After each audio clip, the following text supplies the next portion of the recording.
ويعني الامير بندر محمد حاول يشغل لعيبه الاتحاد في اللاعب الخفي، فضار انه اشغل لعيبته فيه. لكن انا بقول الامير بندر محمد يعني هو بيمزح، واحنا ايضا رد عليه ونقول يمكن اللاعب الخفي لسه ما جدد له عقده يعني. المباراه هذه الحمد لله انا كنت والله مرتاح لها، وان الله حيوفقنا فيها، ولاني انا لمست هذا من اللعيبه يعني. ويعني الامير بندر محمد حاول يشغل لعيبه الاتحاد في اللاعب الخفي، فضار انه اشغل لعيبته فيه. لكن انا بقول الامير بندر محمد يعني هو بيمزح، واحنا ايضا رد عليه ونقول يمكن اللاعب الخفي لسه ما جدد له عقده يعني. اعضاء شرف اداره وادير الوالد والوالده وزوجتي الغاليه. خلينا نتكلم عن الهدف. هل محمد دعي بما انه يعاني يمكن نقطه ضعف الكرات الارضيه سددتها بشكل ارضي؟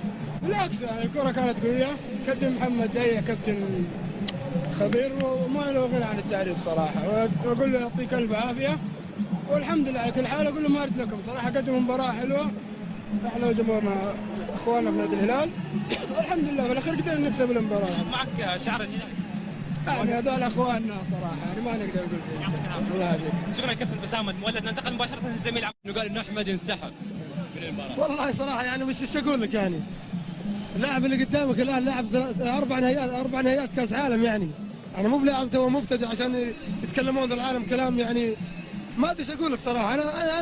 انا كلاعب تفاجات صراحه بالاسلوب هذا اللي كانوا يتكلمون فيه، فاقول له انا ما كنت اهتم في المواضيع هذه كلها، كان تركيزي كله طبعا مع اللاعبين، واقول لهم طبعا الف مبروك. هذا اقول لهم الف مبروك للجميع وشكرا. طدناك عادل مستمسك لك زميلي عمار، معي سعود كريري. سعود يمكن قبل شوي طلع مذيع بس ما طلع ضيف معنا. ها سعود مبروك البطولة. اول شيء بسم الله الرحمن الرحيم، ثاني شيء الله يبارك فيك واشكر الله واحمد الله على الانتصار الغالي هذا اللي جاء بعد شق الانفس، ونقول هارد الاخوان الهلاليه قدم مباراه كبيره.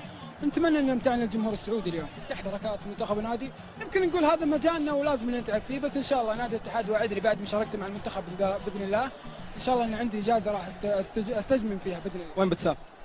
والله ابقضيم على اهل لاني مبطع عنهم، ما يشوفون الا في اليوم يمكن في الشهر مره واحده. لا ان هذه هي الوداعيه الجميله، اخر مباراه يلعبها.